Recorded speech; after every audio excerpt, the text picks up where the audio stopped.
Let me state and reiterate the European Parliament's position and cooperation on also the Conference on the Future of Europe, and also in moving forward with our ambitious climate targets, our goals, in a very heavy, legislatively speaking, agenda for the next 2.5 years of the European Parliament. Let me today focus on an equally important message, and this is about the already 3.5 million Ukrainians that have been forced to flee their country.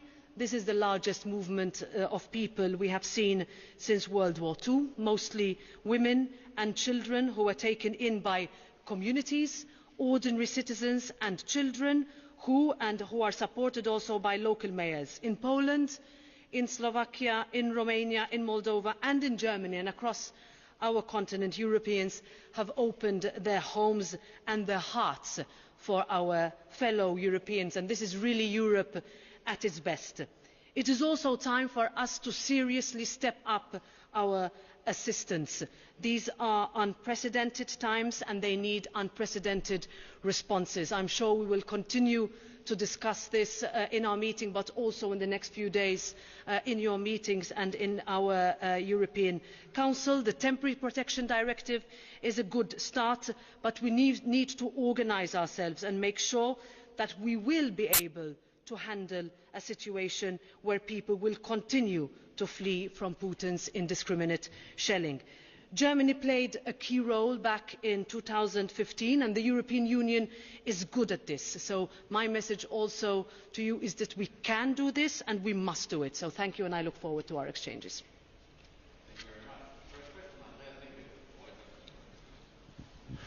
Herr Bundeskanzler, Chancellor Scholz, Poland officially proposed today that Russia should be excluded from the G20 circle and also from the WTO.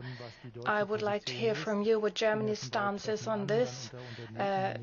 You will have meetings shortly under the Indonesian presidency. Will you sit at a table with Russia, or would you like to see Russia excluded due to the war in Ukraine? And Madam President, the European Parliament has always been a driving force for vis-à-vis national states. Is this the same for sanctions? And when it comes to the seizure of oligarchs' assets, will you also be such a driving force? Because different countries in Europe have different approaches here.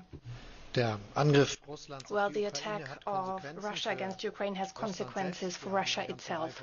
We've taken a number of sanctions already, and we have taken many decisions vis-à-vis the possibility of working with Russia as a member of international institutions. And the most remarkable event in this context is the decision of the United Nations General Assembly that has massively condemned Russia's aggression, and there have only been very few supporters of Russia's position.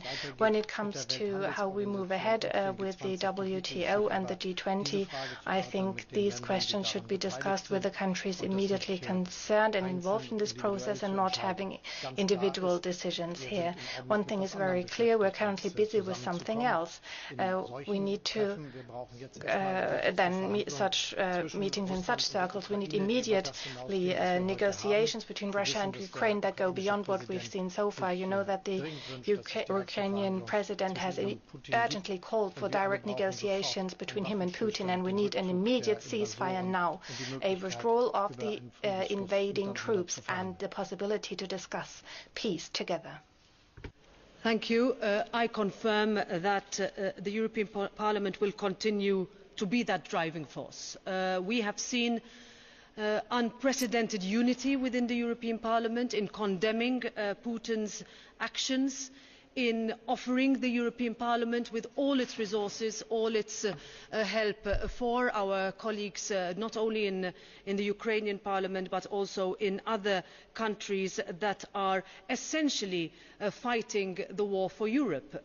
This is a European Union that is facing a war, and the European Parliament will continue to push for as clear and concrete as possible measures and actions that are taken in order for this war to cease, and in order for our Ukrainian friends to know that Europe, and by extension also the European Parliament, is on their side.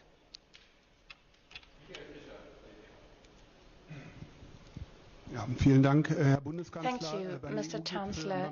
At the EU summit on Thursday and Friday, there might be another call for an energy embargo against Russia.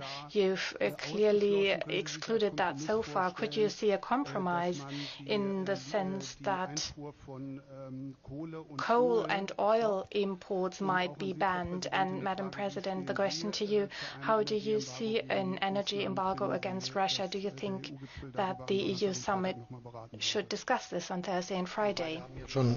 Well, both of us have reiterated that Europe, together with its friends, has launched the harshest sanctions ever seen against such a big country. And they show that they have an impact. You see this with the economic development of Russia, and it becomes more dramatic by the day.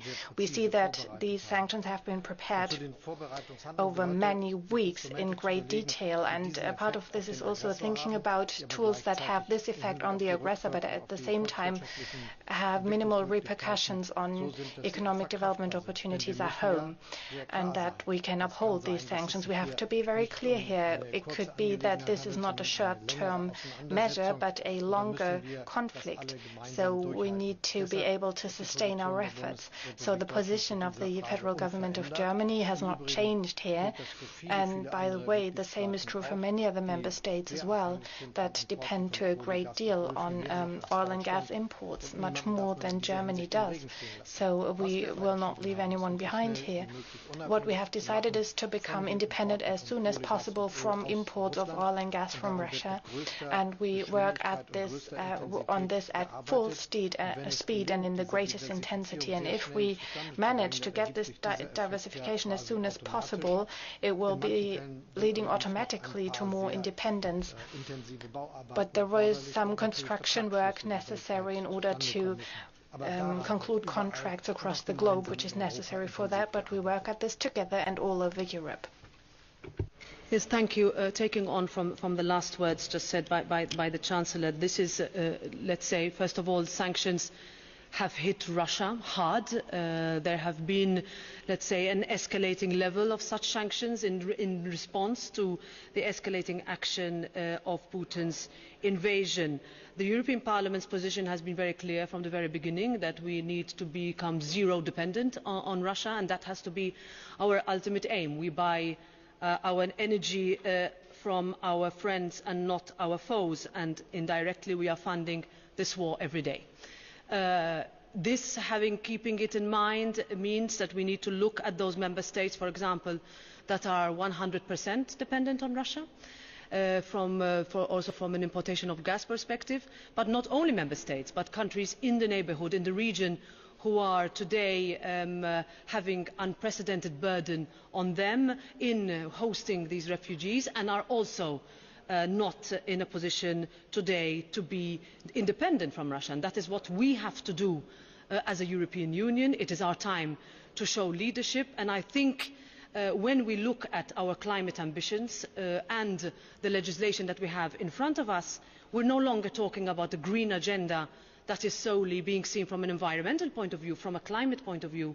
We're also looking at it from a security point of view. And if we look at that and we combine it with our ongoing work within the context of the Conference on the Future of Europe, then our strategic independence as a union, together with all the member states around the same table, can really make a difference, and this is the time to do that.